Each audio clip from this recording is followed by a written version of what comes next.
a explosé. Le stade a explosé. Au fond des filets. Dans le haut de la boîte à pain.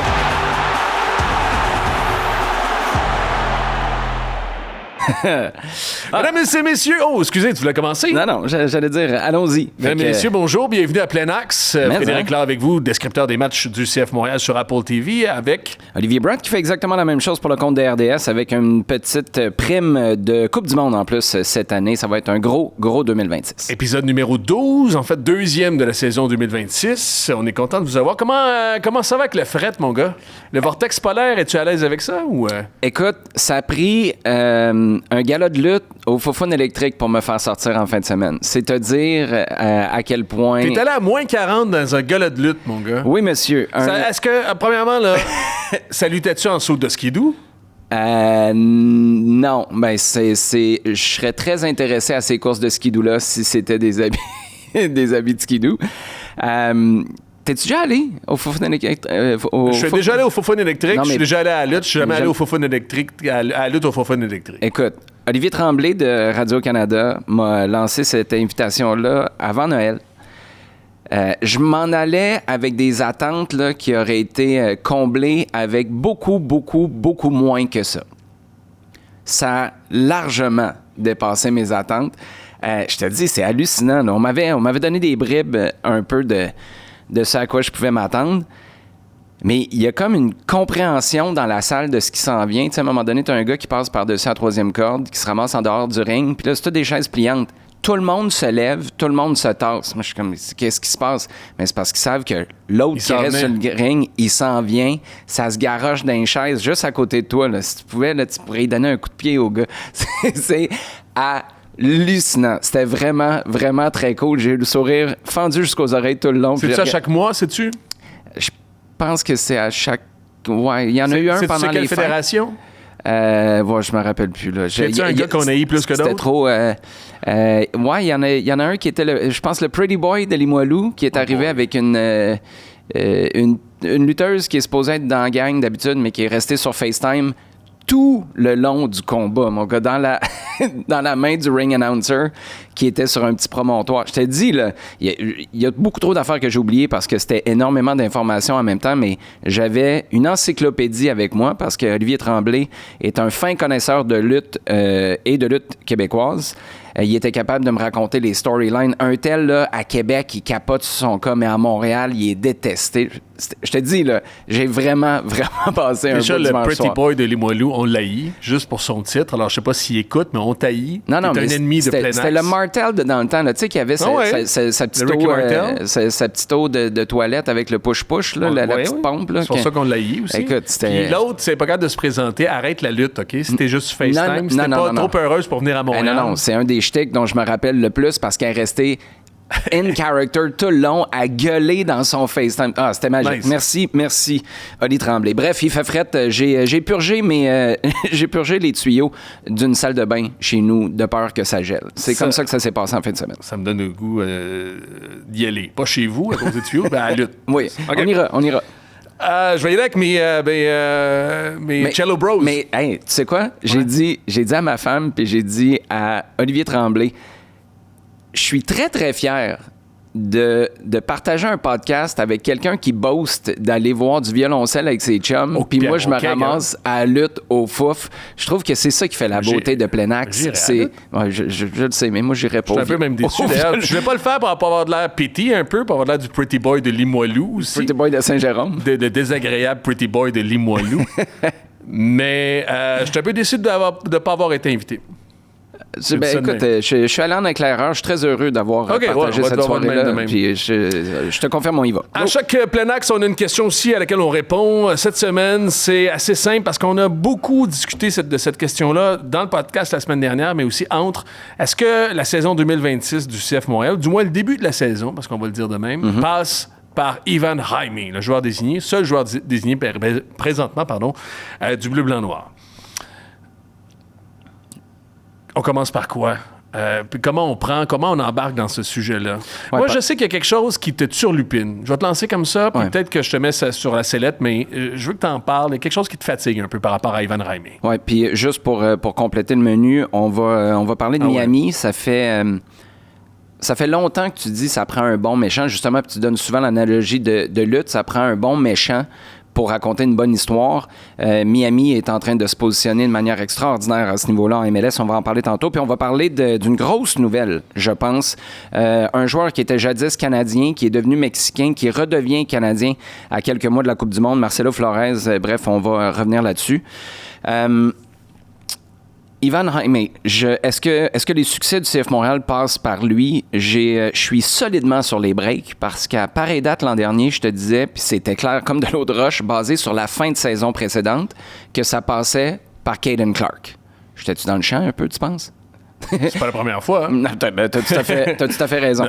Mais Caden Clark, pour moi, parce que je voyais ce qu'il y avait eu entre lui, Joseph Martinez, il était en feu, il était relancé, il semblait avoir mis l'expérience du Minnesota United où il était revenu à la maison, puis ça s'était ultra mal passé, on l'a laissé partir pour une bouchée de pain. Puis je me disais, c'est sûr, tu le plantes au milieu, lui, t'animes autour, puis son énergie, presque par accident, là, va te créer des bonnes situations. Il commence la saison, c'était Atlanta l'année passée, le premier match. Il commence la saison. Il devait pas jouer. À gauche. Après ça, au départ, il devait pas jouer Caden Clark. Oui, parce que ça a mal viré. Il a été sélectionné par les États-Unis pour la première fois. Il marque à sa première présence avec les États-Unis en janvier. Il revient au camp, discussion contractuelle, ça vire mal. Bref, tout est parti dans le clos. C'est peut-être un peu pour ça que ça me titille l'histoire d'Ivan Jaime, parce que en ce moment, juste pour remettre en contexte, moi, ce que j'avais compris, puis corrige-moi si je me trompe, tu avais compris la même chose. Je pensais qu'il reprenait tranquillement en ce moment pendant que l'équipe est en Espagne. Puis début février, quand l'équipe débarque à Saint-Pete, en Floride, pour la deuxième portion du camp, puis le dernier droit avant la saison, là, il était all-in, de retour avec l'équipe, à part entière.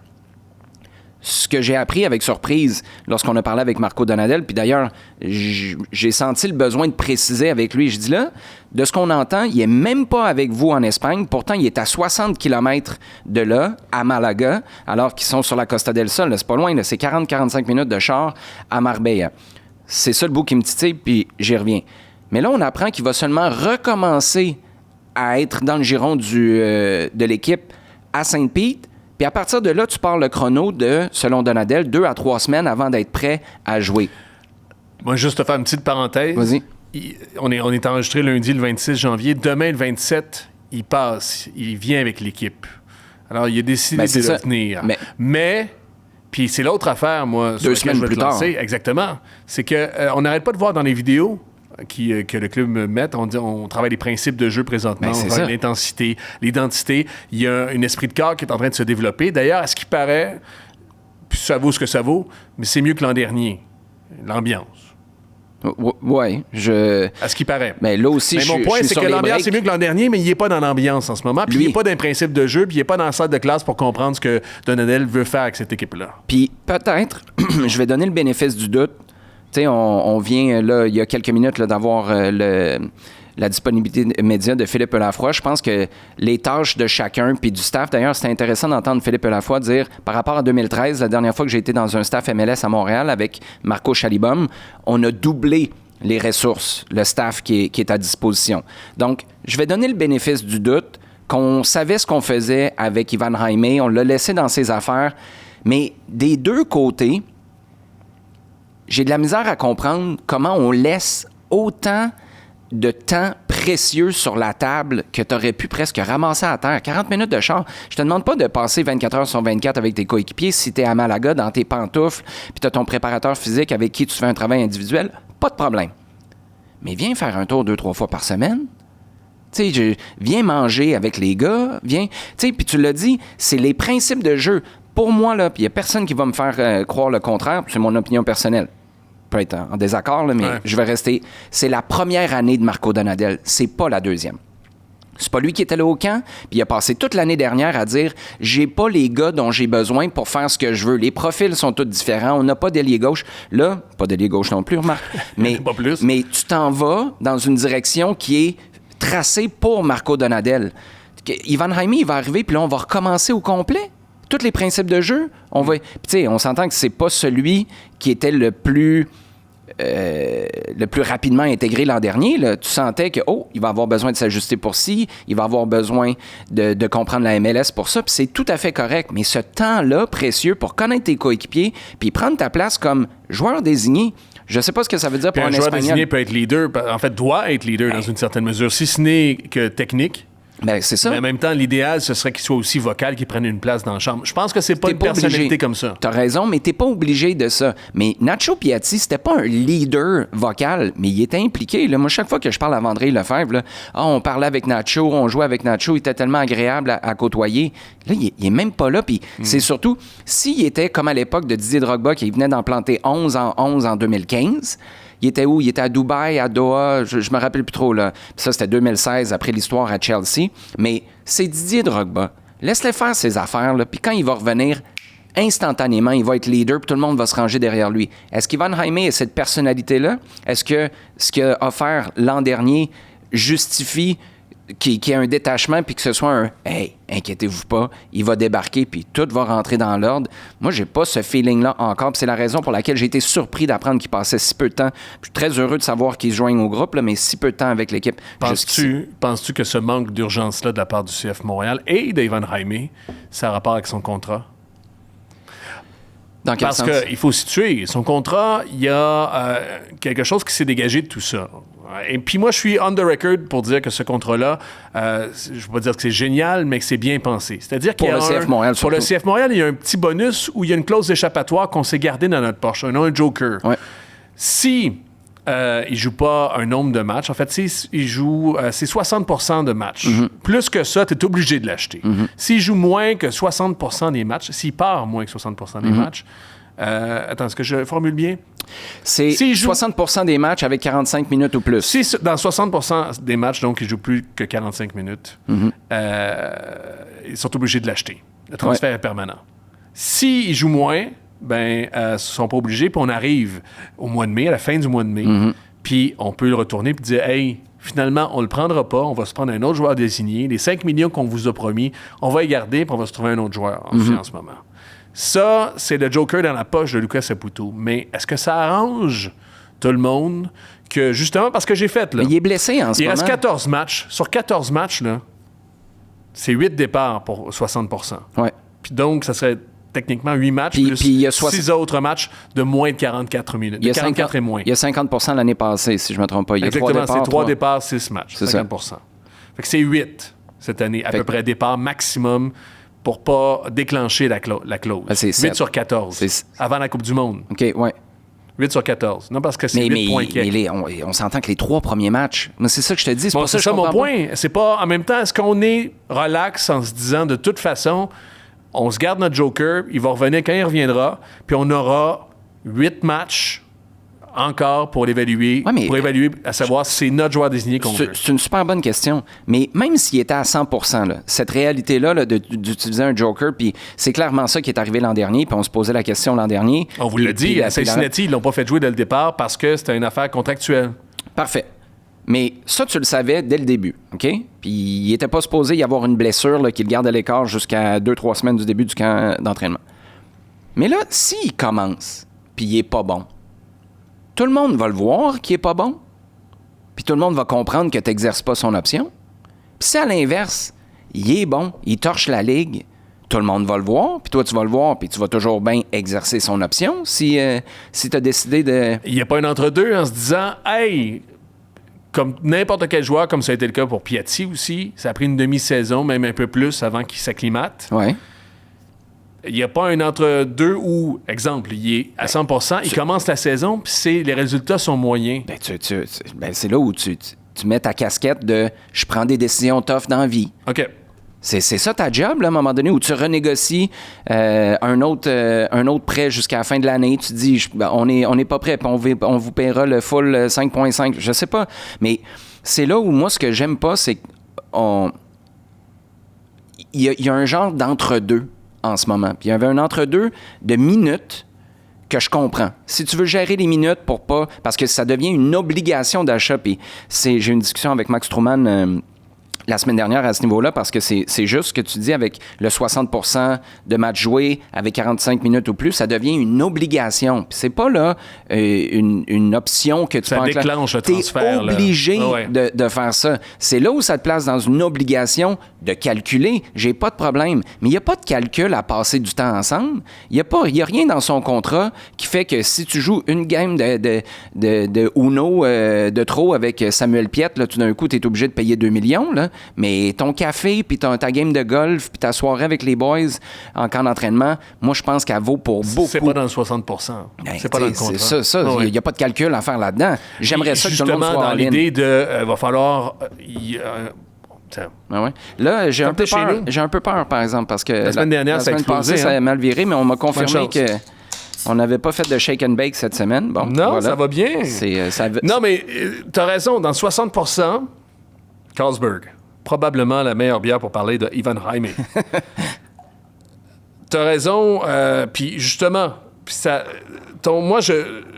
ton point, il devrait être là pour jouer au Uno ou être dans le tournoi de ping-pong que les gars ont organisé cette semaine à Marbella, Puis pas à Malaga. se faire écœurer parce qu'il y a une nouvelle coupe de cheveux. C'est ça, la vie de vestiaire. Exactement. Là, Puis ça, je pense, puis là, on est dans l'ésotérique un peu, mais je pense que tout le monde serait d'accord avec moi, ça accélère son intégration. 100%. Puis si tu as juste 8 matchs pour l'évaluer jusqu'à la mi-mai, c'est un facteur. Là, ça, à la tu le fin, rentres. à la pause pour la Coupe du Monde, mais tu t'espères qu'il arrive plus près, ou du moins près à 100%, justement, qu'il n'y ait pas de game d'adaptation. Alors, Parce que 100%. si, sur 8 games, il y a déjà 3 games d'adaptation, là, tu viens de perdre beaucoup, puis tu n'auras pas eu la vraie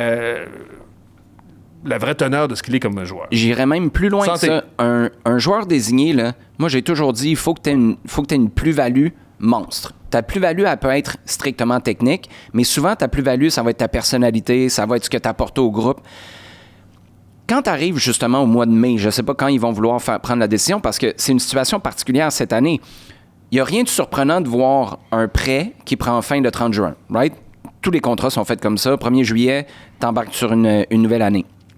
Mais c'est pas toutes les années où ton dernier match, c'est le 23 mai?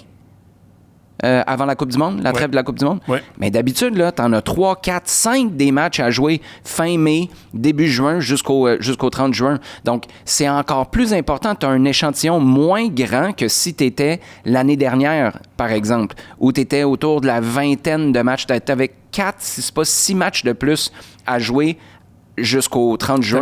Oui, exactement. Que cette T'avais année. 3 ou 4 matchs en juin. Ben, c'est ça. Fait que J'inclus le championnat canadien. Là. là où je veux en venir, juste pour conclure là-dessus, c'est que quand tu arrives à prendre une décision en mai, là, moi, je crois profondément que tu as dans ta tête, possiblement, c'est pas comme ça pour tout le monde, mais ça peut l'être.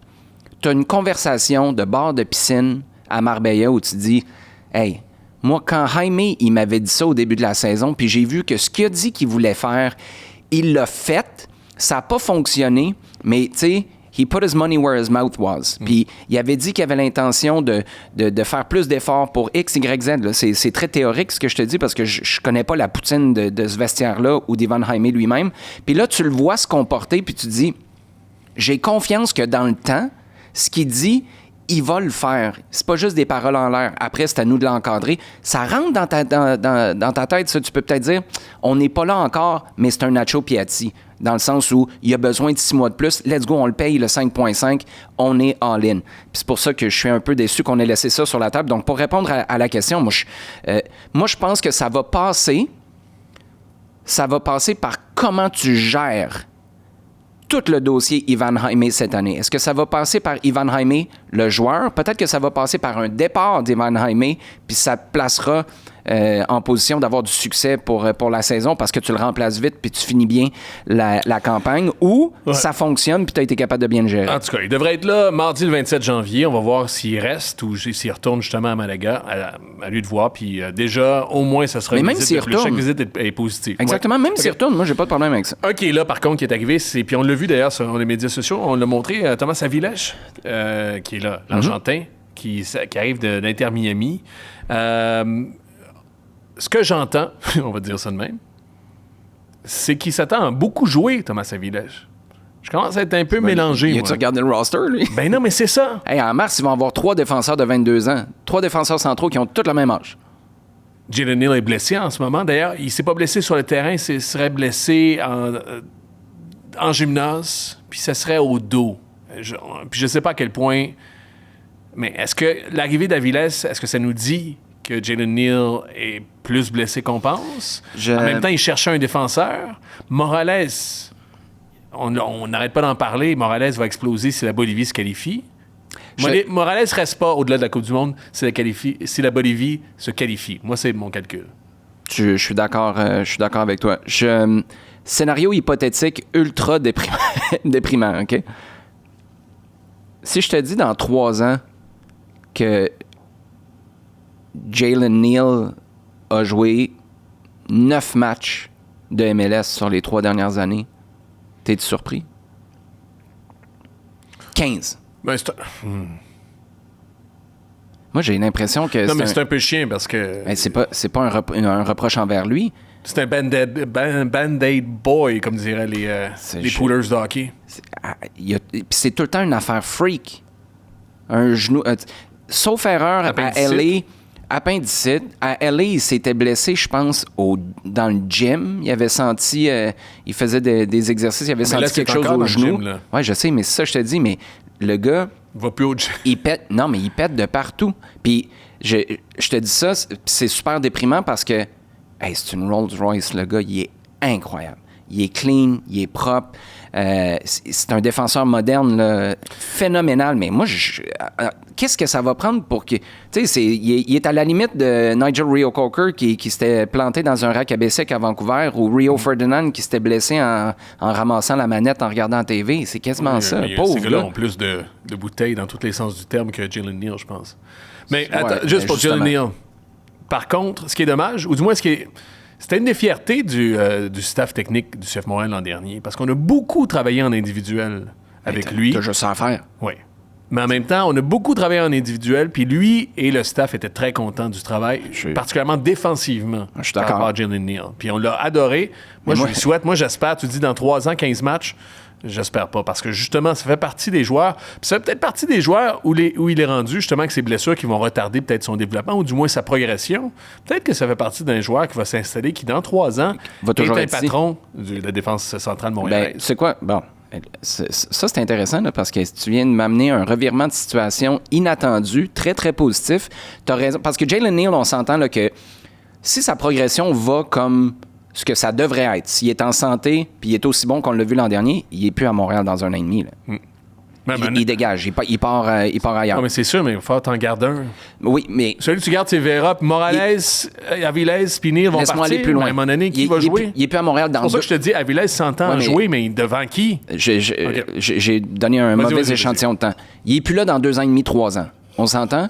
Mais c'est vrai que s'il n'arrive pas à passer au prochain niveau, il devient peut-être un Walker Zimmerman qui reste en MLS toute sa carrière. Puis là, ça devient intéressant. Parce que si le gars, il est bien ici, il s'installe, famille, ça peut justement être le gars qui est dans un... Peut-être pas lui qui dirait ça, là, mais dans un sweet spot MLS où tu investis, tu le gardes, puis ça devient ton patron. Tu as tout à fait raison. Mais en ce moment, c'est pas ça le projet. Attends aussi, oui. Tu dis sweet spot MLS, là. L'Europe, là, faudrait commencer à un peu tempérer l'Europe comme étant l'Eldorado ou le Valhalla de Mais ça l'est pour les soccer. gars. Oui, ça l'est pour les gars. Mais les jeunes qui nous écoutent, là, les jeunes joueurs, Pochettino, là, il y a une moitié de son équipe, c'est pas plus, avec les États-Unis, qui sont des joueurs de MLS. Ouais, ouais. Puis c'est pas parce que tu joues en Belgique en ce moment que tu es vraiment à ce point-là meilleur t'as qu'un raison. milieu établi qui fonctionne puis qui performe en MLS. T'as aussi. raison. Ça fait que les sirènes, on va voir un peu en 2026, là, puis on va en parler d'ailleurs dans l'extra parce qu'on a revu la game du Canada contre le Honduras qui date de 2012. On va voir que la MLS, il était dans une autre stratosphère. On est très, très, très heureux, on vous le dit souvent, de vous avoir à l'écoute, mais on veut aussi vous avoir à l'écoute dans l'Extra. Donc, si vous n'êtes pas déjà abonné, chaosport.tv, abonnez-vous à l'Extra pour non seulement avoir accès à plus de contenu de plein axe, mais aussi pour avoir accès à des concours, des tirages exclusifs parce qu'on a plein de goodies pour vous. Chaosport avec un S, un peu comme les bières qu'il y a ici en ce moment, .tv. Hey, je veux juste te dire, c'est ça parce que je suis un devoir ces temps-ci. Le commensalisme, tu te rappelles de ça? La nourriture végane? Là? Non. Pas de commensal. Le commensalisme. C'est comme mettons, là, les poissons qui font les dents des requins, entre autres, là. Non, ça, c'est du mutualisme, je pense, parce que ça bénéficie. Mais plus les oiseaux qui sont proches. On est où, là? Non, mais tu sais quoi? Je te refais ton cours de sciences nature. Cousteau, là. Qu'est-ce qui se passe? Mais voyons, t'écoutais-tu? Qu'est-ce qui vous, à Québec, qu'est-ce que vous apprenez dans vos cours de bio et tout ça? Je regardais le canal. Mon point, là, c'est, mettons, là, le commensaliste, c'est quand il y a un lion qui pogne une proie puis qui laisse le reste, ben il y en a d'autres qui vont ramasser à côté ou, tu sais, qui se tiennent pas loin d'un autre animal pour bénéficier des choses qui tombent à côté. Ah, c'est comme Montréal puis le Toronto FC. C'est comme Montréal avec Miami, avec peut-être bientôt Charlotte, avec bientôt Chicago, avec Atlanta, puis peut-être même avec le LA Galaxy. C'est des grosses cylindrées, puis je dis pas ça de façon négative, les gens vont l'entendre de façon négative. Hey, t'en as combien qui ramassent les rejets du Real Madrid, là? Non, exactement. Mais c'est ça, à Villesse, c'est ça. Puis il y a quelque chose encore à faire en MLS grâce au plafond salarial, du moins la structure salariale, de ramasser des joueurs qui sont... Puis parce qu'on est dans une économie d'opportunité aussi. Dante Sealy au LAFC vaut pas 2 millions. Il ne valait pas ça déjà au FC Dallas. Dante Sealy vaut 2 millions parce qu'il est passé à Montréal puis il a eu l'opportunité de jouer. C'est vrai. Puis même quand il a été poche, on a continué à le faire jouer. Je dirais que ça s'est reflété sur les résultats. Mais bref, je vais juste dire ça parce que je pensais à Villes qui s'en venait puis ils auraient très bien pu le garder, mais à cause de la structure salariale qui s'applique par moment oui, par moment non, visiblement à l'Inter Miami, il s'en vient. C'est un gars qui a été transféré pour 7 millions de dollars. Ah ouais. On chipote avec Ivan Raimé pour 5,5. Mais Villas est arrivé dans la Ligue C'est un défenseur. pour 7 millions de dollars. Un défenseur. Il y a 22 ans. On est-tu loin de payer 7 millions pour un défenseur à Montréal? Puis c'est correct, là. On a une manière de construire l'effectif différemment, mais cet argent-là, tu le parques en avant, tu n'as pas le luxe de le parquer en arrière. Juste pour... tu me parlais de commensalisme. Moi, c'était en opposition. C'est parce que c'est le contraire du parasitisme puis de la symbiose. C'était plus comme ça que je le voyais. Moi. Exactement. C'est pour ça que je me rappelais plus ce que tu Il y voulais a du dire. mutualisme aussi. Ah ouais. Science nature. Ça, c'est des assurances. Ça. Oui, exactement. On est rendu où, là? Quand on est rendu où? Ailleurs dans MLS? Ah, Cheetos? Non, pas là encore. Les Cheetos? Cheetos Baccarat. C'est sur notre YouTube. Il s'appelle de même, le gars. Ah, je pensais que Ou c'était... c'est appelé de même. Je pensais il que s'identifie comme un guépard luxueux. OK. Un guépard qui... Baccarat, c'est un jeu de chance, non? Ouais, tu peux jouer au casino, au baccarat. Il te demandait Troy Parrott. Aimerais-tu ça que le CF Montréal... Pour situer les gens, c'est Troy Parrott, c'est un avant-centre de 23 ans. C'est un Irlandais, mais qui joue aux Pays-Bas, dans le championnat néerlandais, pour AZ, notamment l'ancien club de Mihailovic, Oui, entre autres. Georgi Mihailovic. Juste pour vous situer aussi, parce que c'était un beau fantasme. Parce que sur le coup, j'ai fait parce que c'est un gars qui joue avant-centre, mais aussi allié. Un peu... Un gars qui marque comme des gros buts. un peu comme Monteanu. On vous a parlé, Luis Monteanu, celui qui est l'allié gauche qui a été pris par DC United. C'était aussi ça, un hybride entre avant-centre, qui joue dans le demi-espace sur la gauche, qui peut être allié gauche. 10 buts en 14 matchs, M. Troy Parrott, dans le championnat néerlandais. Sa valeur, 22 millions d'euros. Non, tu peux pas. Là. C'est ça que je te dis. Lui, si tu dépenses, c'est dans les mêmes eaux que Emmanuel Latelat l'an dernier, qui est arrivé de Championship. Il était à Middlesbrough, lui, je me rappelle plus. Moi aussi, j'ai un blanc. Ouais. Puis, mais il est débarqué à Atlanta, puis c'était ça, là, c'était 22 millions d'euros. C'était le plus gros transfert jusqu'à ce que Son Heung-min débarque au LAFC. Troy Parrott, tu serais dans les mêmes eaux, là. Tu serais 15-20 millions. Lui, son prochain step, c'est la Premier League ou un des grands championnats en Europe. Écoute, ce serait extraordinaire, mais Troy Parrott, il y a 1 an et demi, c'est là qu'il faut que tu achètes ces gars-là. C'est ça, il faut avoir le flair Mais pour... là, c'est pas quand toute la planète au complet est au courant qu'il en a planté 2 au Portugal de Ronaldo, puis il a éliminé la Hongrie pour se qualifier pour les playoffs en vue de la Coupe du Monde avec l'Irlande. Tu sais, puis il y a un Irlandais qui voyage, en tout respect, c'est positif, qui sort de chez 100%. eux. Tu te dis, wow, OK, il est game. Il y en a très peu. Puis, non, mais prends un instant pour tu sais, les Jude Bellingham, Troy Parrott, les Irlandais et les Britanniques, je fais bien attention de ne pas mettre les deux dans le même pot, là, je vais partir une guerre, Troisième Guerre mondiale. C'est rare. Traditionnellement, ils ont bien de la misère à quitter. Même quand ils sont établis comme joueurs, là, les Beckham qui partaient au Real Madrid, là, c'était des anomalies à l'époque. Surtout parce que la Premier League, c'est là où il y a le plus d'argent, là, mais il n'y a pas cette idée-là. Aller sur le continent, là, c'est bien effrayant pour beaucoup d'Irlandais et d'Anglais. Tu as raison, ça, c'est un gros... c'est un gros drapeau vert. Comment il s'appelle? Ryan Gauld. Et un Écossais qui est parti au Portugal. Tout de suite, là, t'as quelque chose qui te dit « Hey, il va avoir les qualités que tu cherches. » Il est capable de s'adapter. Oui, mais... Il est ouvert. Exactement. Puis ça, c'est un gros l'autre facteur. affaire que je voulais dire, c'est le championnat néerlandais, je pense, parce que ça, c'est un défi, parce qu'on parle souvent de la grosse base de data de Bologne, puis essayer de comprendre quel joueur pourrait fonctionner ici avec nous, avec cette équipe-là, dans le projet de jeu aussi. Ouais. Dans les différents championnats, puis les indices pour voir si un gars dans tel championnat qui fonctionne à plein régime en Ukraine peut fonctionner si c'est en compatible. MLS, si c'est compatible, si ça se traduit bien. Souvent, les championnats néerlandais, on a l'impression que, et inversement, avec la MLS, c'est des championnats qui peuvent être intéressants, qui fonctionnent bien. C'est parce qu'il y a beaucoup de jeunes aussi. Pat Bernier fait souvent la comparaison avec les pays scandinaves aussi qui sont compatibles. Je t'ai tendu un piège, en fait, avec tout ça. Vas-y. Commensalisme puis Troy Parrott. Parce que j'ai réfléchi, on se parlait, puis quand je t'ai parlé de Troy Parrott pour la première fois, tu m'as dit, il est trop cher. Ouais. T'as eu ton réflexe. Spontané. Puis moi, je t'ai parlé de commensalisme en disant qu'il y a des équipes qui vont lester des joueurs qui sont intéressants, mais qui veulent le remplacer par quelque chose d'un peu plus puissant aussi, d'un peu plus fort. Ouais. Prince Owusu qui a été remplacé par d'autres joueurs désignés, ainsi de suite. Puis c'est là que Montréal peut faire des vraiment bons coups. Je répète, on est dans un truc d'opportunité aussi. Fait que, je vais juste te dire, en termes d'ailier gauche, parce que c'est ce qu'on cherche absolument en ce moment à Montréal, c'est une catastrophe s'il n'y en a pas pour partir la saison. Tu prendrais-tu un café avec moi si on était en charge du bleu, blanc, noir pour un certain Chucky Lozano? Chucky? Non. Non? Ben non. Parce qu'à San Diego... Le bordel est pogné, là? Ouais. Non. Donc, tu peux pas te permettre ça en ce moment. Puis, même s'il paye une partie de son salaire? C'est strictement... puis... C'est un méga jugement de Chucky ma part. Lozano là. jouait à San Diego la saison dernière. C'est le joueur désigné. Il semble qu'il y a quelque chose qui se soit passé dans le vestiaire en fin de saison l'an passé. Puis cette année, ils ont dit il jouera plus pour nous autres. Puis il est encore là. Il est en instance de transfert en ce moment. Bien, ça a de toute évidence vraiment pété. Là. Puis tout le monde s'est campé. Puis chapeau à San Diego d'être capable de mettre ses culottes à ce point-là. Parce que Chucky Lozano est... c'est leur poster boy. Solide. C'est un Mexicain.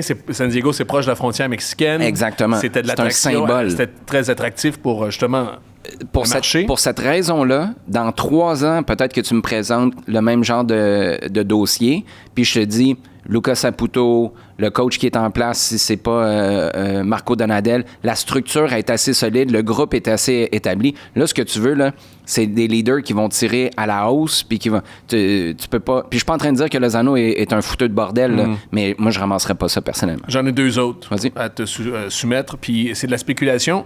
Je vais aller mes antennes autour. Il y a Anthony, le Brésilien de Portland, 24 ans, 555 000 son salaire l'an dernier.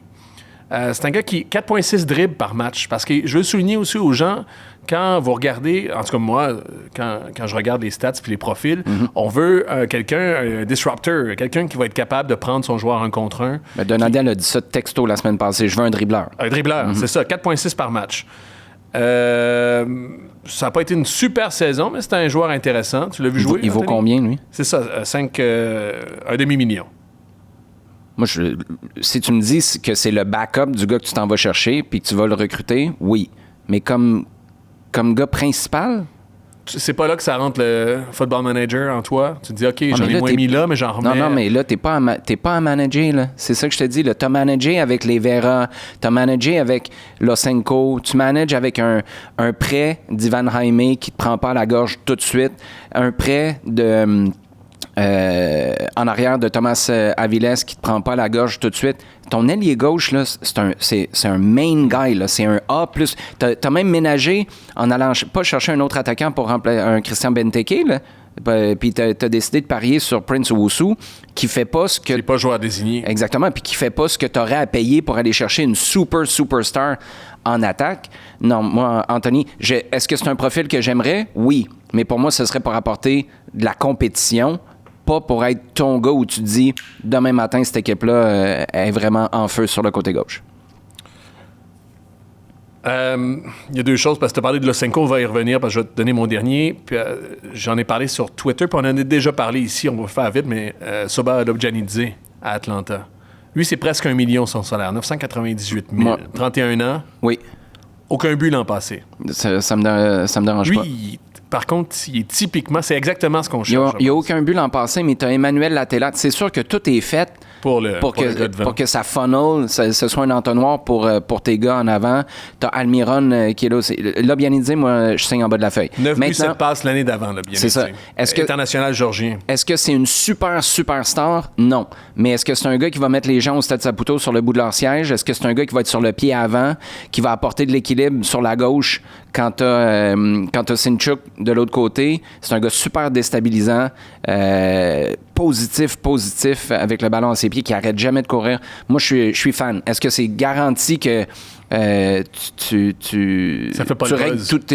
Non, ça fait pas de buzz, mais quand Marco Di Vaio faisait pas de buzz quand il est débarqué C'est à ça. Montréal. Puis à un moment donné, quand on l'a vu jouer, puis on a vu la quantité de buts qu'il marquait, il y en avait un buzz. J'ai deux choses à te parler avant qu'on ferme cette parenthèse-là. Losenko, puis après ça, Prince Owusu. Tu vas voir, on va revenir dans tout ce zigzag-là à Ivan Raimé. Losenko, juste à dire, pour l'actualité, il ne s'entraîne pas encore avec l'équipe.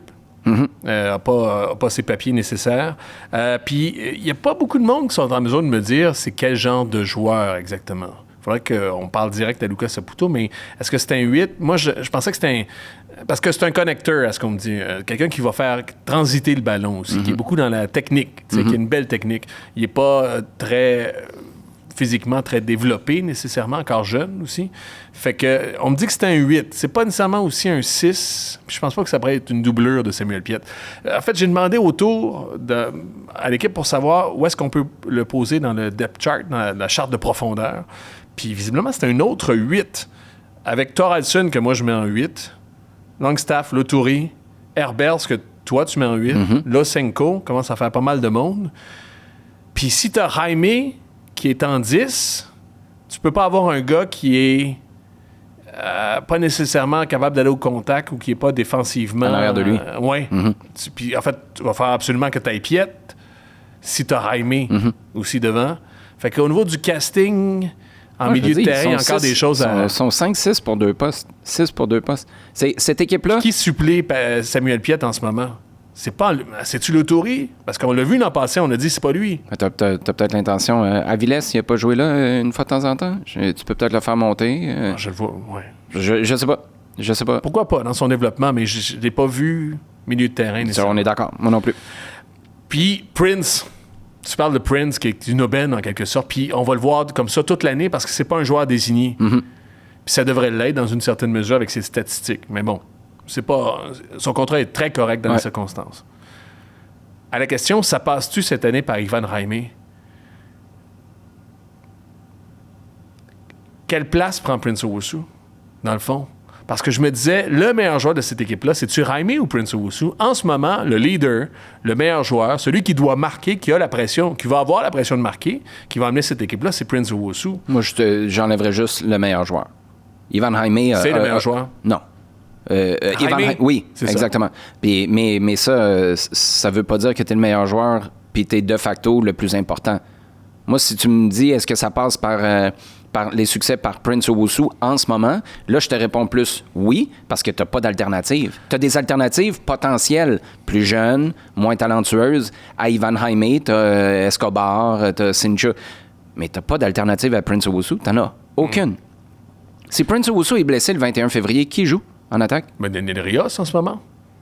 J'ai des bons commentaires de Daniel Rios. Hein. C'est un gars qui est solide, ça va être un releveur.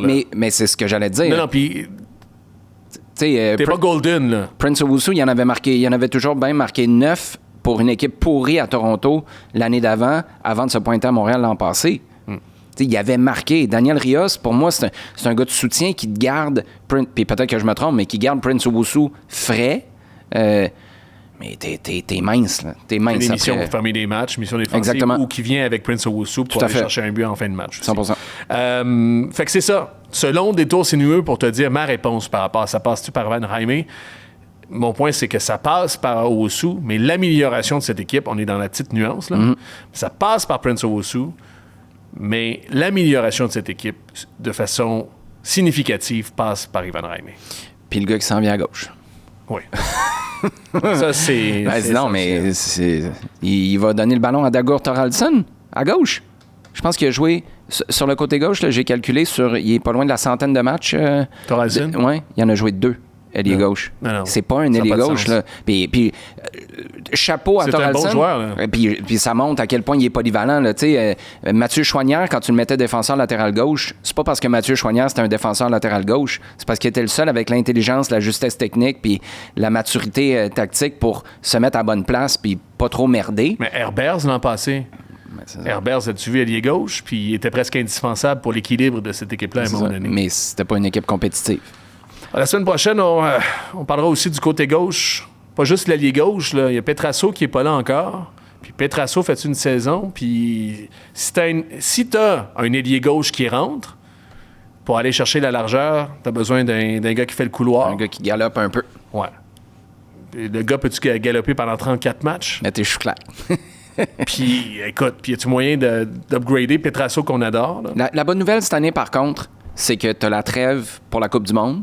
Ouais. Qui va te permettre de gérer. De resetter les Il y a affaires. beaucoup T'as de raison. gars à qui tu peux donner 2 semaines off, là, puis tu te dis, va te mettre les pieds sur le pouf. Mettre de la Après, glace. Oui, prends tes bains de glace. Ailleurs, en MLS, on est rendu là, Olivier. Juste Miami, t'en as parlé d'entrée. Miami, puis ça, en même temps, je m'en frottais les mains, puis c'est agréable. Miami embrasse son rôle de méchant, puis c'est vraiment très correct. Je vous dis ça parce que cette entre-saison, on a passé à une autre étape pour l'Inter Miami. C'est-à-dire qu'on a fait une offre, j'allais dire plus ou moins hostile même, ouais. à Tristan Blackman, le défenseur de Vancouver, qui a été nommé défenseur de l'année d'ailleurs. Je pense qu'il le méritait, mais un peu surprenant pour moi. Bref. On a essayé d'aller chercher. Ça a créé un peu de brouhaha à l'interne à Vancouver, hein? Parce que lui, Blackman, ce qu'on entend, c'est qu'il fait « Hey, je suis défenseur de l'année, mais je suis le 20e mieux payé de cette ligue-là. On peut-tu ajuster mon salaire? » Même chose pour Bouanga, qui est, je pense, entre 15 et 20e plus gros salaire de MLS. Dit de même, c'est super. Mais quand ça fait 2 fois que tu es dans le 11 d'étoiles de la Ligue, que ça fait 2 fois ou 3 fois de suite qu'il y a 20 buts par année, puis que tu veux être revalorisé aussi, puis tu veux renégocier. Puis, écoute, je ne vais pas trahir l'affaire, mais moi, on en avait parlé au dernier match des Étoiles, puis j'en ai parlé avec lui, puis j'en ai parlé à d'autres personnes. Le gars était dans une relation plus ou moins ouverte, Denis Bouanga aussi. Il y avait une opportunité au dernier match des Étoiles de dire « Hey », parce qu'il est dans cette séquence-là. Fait que Miami, eux, étaient au courant. Cet hiver, ils ont dit « Hey, voilà 13 millions LAFC, on va vous prendre Bouanga. » LAFC aurait fermé la porte aussi à tout ça. Avec raison, à mon avis. L'avantage de négociation pour un gars comme Bouanga, parce que tu parles des comparaisons aux gars à travers la Ligue, mais c'est qu'en l'espace de... Ça fait quoi, 4 ans qu'il est là dans ces eaux-là? Dans ces 4 années-là, t'en as des gars qui sont arrivés avec des gros statuts, des gros transferts, des gros salaires, puis qui n'ont pas fait la job. Tu regardes un gars comme Emmanuel Latella, juste parce qu'on en parlait tantôt. Mais elle va pas plus loin que Giroud. Ben c'est ça. Puis tu fais un gros splash, puis lui, il dit, moi, là, je suis encore là, je suis encore bon, je fais encore la job. Puis tous les autres, ils sont arrivés, ils ont ramassé le chèque, puis ils sont repartis. Puis là, ils jouent ailleurs. Mais moi, je suis encore là pour vous. J'avoue que c'est un bon levier de négociation. Puis juste pour faire un parallèle avec ce qu'on disait avec le CF Montréal tantôt, l'ambiance. Il faut faire attention. Tu as tout à fait raison, parce que à pareille date l'an dernier, on était là, puis l'ambiance était bonne au camp d'entraînement sous Laurent Courtois. 5 matchs plus tard, congédié. L'ambiance était bonne l'année d'avant aussi sous Hernan Losada. 1 an plus tard, moins d'1 an plus tard, ça se chicane quasiment au bilan, ça s'envoie des pointes, puis Olivier Renard décide de remercier Hernan Losada. Cela dit, t'as pas de situation comme ça, là. Et ça peut faire mal à une équipe comme Vancouver. Une situation comme Tristan Blackman qui fait essentiellement la grève, qui veut un nouveau contrat, qui se pointe pas au camp.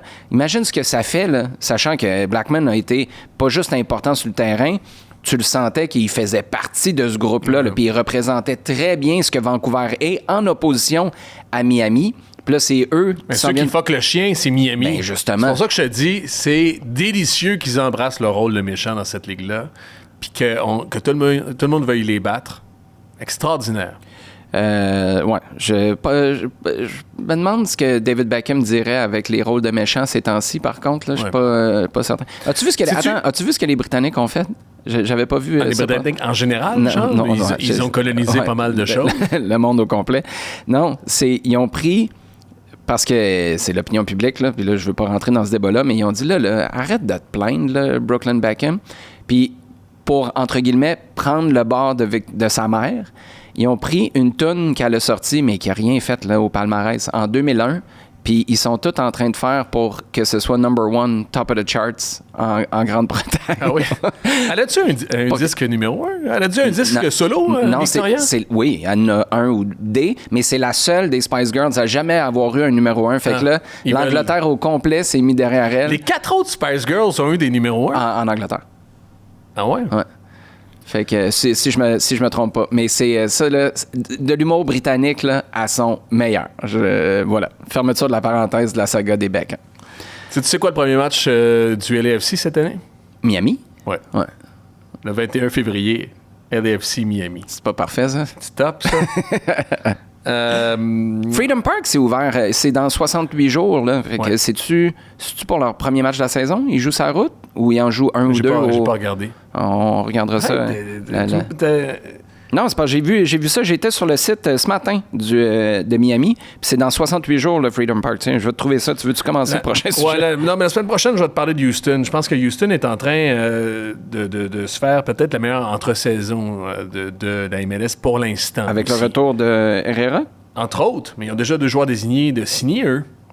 Dont un ailier gauche, le capitaine de Santos aussi la saison dernière, puis Matheus Bogusch, on parle du LAFC. Ça, c'est un joueur qui pleure encore là-bas à Los Angeles. Bogusch qui était parti en Liga mexicaine, MX, puis qui est revenu.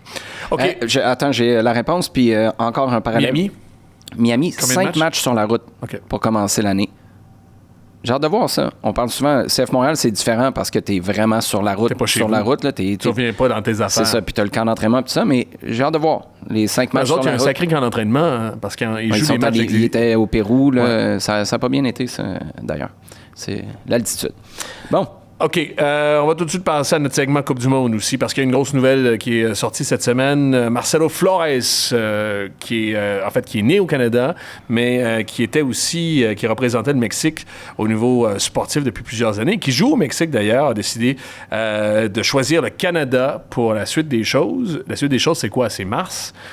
Pour les prochains, la prochaine fenêtre internationale et ultimement la Coupe du Monde aussi. Donc, Marcelo Flores qui joue à Tigres, d'ailleurs, cette année, 3 buts en 8 matchs, aussi 21 ans seulement, en pleine progression, en pleine ascension aussi, personnellement. Ma question, c'est un ailier gauche, d'ailleurs. C'est un ailier gauche, ça de même, s'il y a des gens du CF Montréal qui nous écoutent. Est-ce que ça change quelque chose dans le 11 type du Canada, d'après toi? Parce que, en fait, je pensais à ça, puis je voulais te poser la question, parce que depuis le début, on est d'accord sur une chose, quand Alphonso Davies revient en équipe nationale, puis il est revenu avec le Bayern, c'est un ailier gauche, c'est pas un défenseur de latéral gauche, c'est l'area maintenant. Puis c'est réglé, puis il faut que Alphonso Davies soit proche du but. On est d'accord. Mais là, Marcelo Flores, Alphonso Davies, ça change-tu de quoi? Moi, je pense pas. À moins que tu décides de le faire jouer à droite.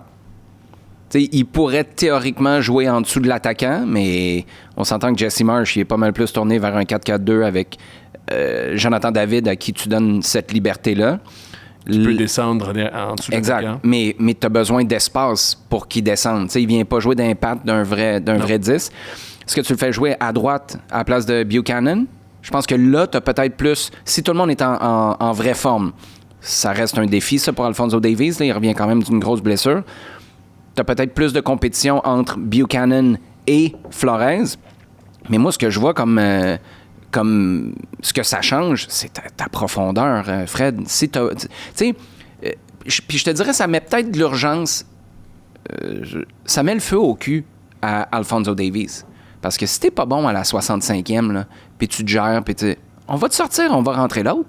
Parce qu'on a un gars qui est capable d'être percutant. Mais on n'est pas dans la zone où tu le sors à la 65e puis il boude. Divayo faisait ça. Hein. Tu le sortais à la 80e, il fait « Hey, mais moi, ce que je suis en train de te dire, là, c'est que Alphonso Davies, là t'es rendu à être un X-Factor. Là. Puis je suis désolé, quand tu as rentré Jacob Schaffelberg à la Copa América, chaque fois qu'il rentrait, c'était un a X-Factor. Il n'y a pas personne qui peut... Il n'y avait pas photo. Je suis pas en train de te dire que Alphonso Davies a un match moyen, puis tu veux utiliser ça comme tu lui mets le couteau en dessous de la gorge, puis tu dis là, si t'es pas bon, puis si tu réussis pas à mettre 3 centres de qualité en première mi-temps, tout de suite en deuxième, on commence... C'est pas ça. Mais t'as pas le feeling de... Hey, si on l'enlève, on va vraiment dropper d'une grosse coche. Moi, je pense que c'est ça qui est intéressant, puis... C'est un gars qui est percutant. C'est un gars qui est très Red Bull, qui est très Jesse Marsh. Flores. Puis ça, c'est une super bonne nouvelle. Puis tu peux le faire... C'est ça parce qu'il fit. Ah oui, 100%. Il fit dans l'esprit que veut donner Jesse Marsh. Puis je suis pas mal certain, moi... Puis il a été bon, Jesse Marsh, hein? Je trouve, dans sa communication. Top. Écoute, des fois, c'est peut-être un peu cucu ou c'est peut-être même un peu des phrases creuses, mais il dit, je lui ai jamais demandé de remplir pour le Canada, ou du moins de choisir le Canada. C'est une décision très personnelle qui lui appartient. Écoute, la façon dont il s'exprime, puis je sais pas si... Je pense que c'est conséquent en privé aussi. Puis les joueurs à qui je parle aussi me disent, c'est ça, Jesse Marsh. Il n'y a pas 2 discours. Il y a des discours adaptés, mais il n'y a pas 2 discours. C'est le même principe. Puis il a été très clair puis très humain par rapport à ça. Dans le leadership, Jesse Marsh, on en a parlé la semaine dernière, dans ce dossier-là, il était top. Puis ça fait plusieurs, mais c'est sûr que tu me diras c'est facile de convaincre. Moi aussi, je pourrais convaincre du monde à être Canadien quand le Canada est qualifié d'office pour la Coupe du Monde. Oui, mais le Mexique l'est aussi. Oui. Puis je comprends qu'il est en marge. Là. C'est sûr que... parce qu'il n'a pas joué depuis une éternité, Flores, si je ne me trompe pas. Là. Ça fait... Il était sur le banc. Plus récemment, mais il est en marge. Là. Il n'est pas certain d'être à la Coupe du Monde, puis peut-être qu'il s'est fait clairement dire qu'il ne le serait pas avec le Mexique. Mais c'est un choix majeur quand même. Puis c'est un choix majeur parce que tu vas aller jouer au Mexique. Là. Cette Coupe du Monde-là va terminer. Tu vas avoir un nouveau cycle à repartir pour 2030. Puis tu vas aller chez les Mexicains, jouer à l'Azteca pour le Canada. Tu sais, c'est majeur émotionnellement, humainement, puis en termes de carrière aussi. Mais tu pourrais aussi venir jouer en MLS, Marcelo Flores. Ah oui, tu l'as-tu trouvé ton gars? Ce serait drôle, hein? Demain matin, on apprend que... C'est top, hein? Que Marcelo Flores signe au... Hey, t'as réussi à pas plugger Steve Kerr, t'es bon, pareil? J'ai quelques minutes, non, je l'adore, puis d'ailleurs... non, je viens de te dire, t'as été bon. OK. Carl Larin, c'est passé aussi dans les médias sociaux beaucoup. Carl Larin, son nom revient. Je pense qu'il est en recherche de club. C'est fini avec le Canada. On peut-tu... Non, mais moi, c'est réglé? Il marque pas. Il n'a pas marqué en 2 ans. Puis, Promise David, Daniel Jebison, Tani Oluwaseyi. Tout ça est devant. Puis Jonathan David. Ouais. Moi, je suis d'accord avec toi. Puis ça, c'est tough parce que c'est un peu comme Samuel Piette. Tu sais, tu as été là pour toutes les années plus tough. Puis là, tu arrives, tu as la Coupe du Monde chez vous, mais je suis d'accord avec toi. Il marque pas, puis pour moi, il apporte pas assez. Je comprends que Jesse Marsh l'a défendu, puis il a fait une excellente job de leader positif là, en disant c'est ce qui amène en dehors des buts. Puis ouais, mais tu es un attaquant. C'est marquer des buts, gagner des ballons, être capable d'assurer ton link-up play, de connecter avec tes joueurs offensifs, que ce soit les ailiers ou les milieux qui viennent. Carl Larin le fait pas assez bien avec le Canada. C'est tough, mais il y a 30 ans aussi. C'est le... Ouais, mais ce que je veux dire, c'est... Il n'est pas synchronisé au cycle nécessairement canadien. C'est sûr qu'à 30 ans, tu n'es pas trop vieux pour participer à la Coupe du Monde. Peut-être, mais ce que je veux dire, c'est que lui, là, il a vécu... Sa carrière a comme été international, un genre de mirage. Parce que à l'époque où... Non, mais à l'époque où l'équipe avait des matchs à jouer contre le Guyana, puis la Barbade, puis il en plantait 3, 4. Hey, il est 2e meilleur marqueur de l'histoire du Canada. Mais je serais pas surpris qu'il remarque plus jamais pour le Canada qui reste là. C'est juste tu prends une débarque, parce que dans ta tête, tu étais le gars, puis là, tout d'un coup, c'est comme si tu as été doublé au go-kart 3-4 tours, puis tu te rends compte que tu n'es plus dans la course. Olivier, encore une fois, cette semaine, il va y avoir un extra. On va parler du moment le plus traumatisant de l'histoire de la sélection canadienne en soccer, mais on va aussi faire un ou l'autre. Puis j'avais préparé plusieurs un ou l'autre pour toi, mais je vais faire celui-là gratis, bonus dans notre émission de Plein Axe. À la prochaine Coupe du Monde, qui joue plus de minutes? Nathan Saliba ou Ismaël Koné? Oh! Là, il faut que je te réponde là? Ouais. Top of head, là, feeling. En ce moment, Ismaël Koné, parce que je pense qu'Ismaël... C'est lui qui part. Il part. Ouais. Avec Eustachio. Mm-hmm. Parce que déjà, On parlait de Losenko quand je te disais que c'est un connecteur. Je pense que Koné, c'est ça. Puis la table est mise en ce moment. Là. Jesse Marsh, il sait peut-être pas qui va être son gardien numéro 1, mais il a pas mal affiché ses couleurs pour le milieu de terrain. Puis Koné est un gars qui, en apparence...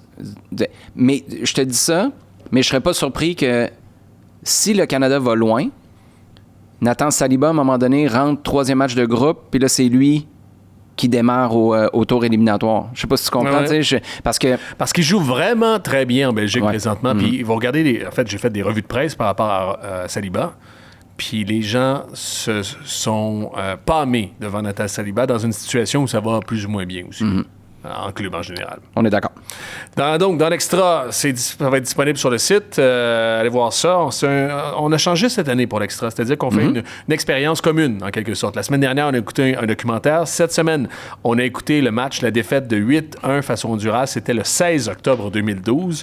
On va faire ça en vue d'aller vers la Coupe du Monde pour devoir de mémoire, mais on a pensé à enlever Diachilon assez rapidement parce que ça pique. Ça pique. On va en parler de l'autre bord. C'est pas facile pour les yeux. Tabarnouche. Voilà, OK, la semaine prochaine, on a tout dit, je pense. On a fait le blog. Abonnez-vous sur la chaîne YouTube. Oui. Puis envoyez des commentaires. On a parlé de Troy Parrott. Il y en a d'autres aussi à laquelle on a réagi. On peut discuter là-dessus. On vous lit sur YouTube, assurément. Et merci à Carlsberg. Francis, je pense qu'il nous suit aussi. Si tu peux nous en renvoyer, Francis. On est à 2 bières de se garocher en bas de la 3e corde. Probablement. Oui, mais ça. OK, on va aller travailler ma souplesse.